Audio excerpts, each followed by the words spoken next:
the only return on that purchase really is, the gratification of owning it, or the services it provides you over its probably relatively short life if it has any technology in it. So I know this really sounds sort of a downer, but you really have to consider that before you do something like that, because again, the debt is going to be there far longer than the asset's going to be there.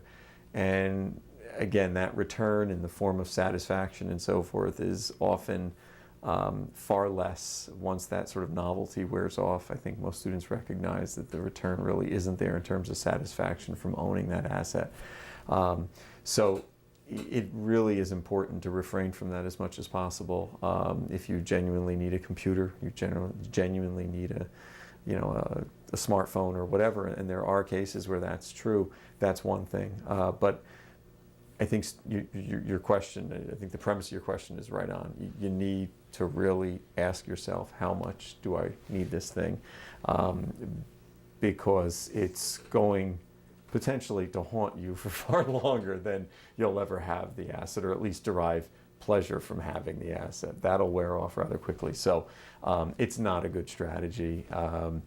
College campuses like this one are packed full of common spaces and computer labs and all the rest, where I know it's not the same as owning the thing, but you can have access to these facilities. And I would encourage students to take advantage of those opportunities and resist what is an understandable temptation to want the newest, fastest, greatest, shiniest, whatever.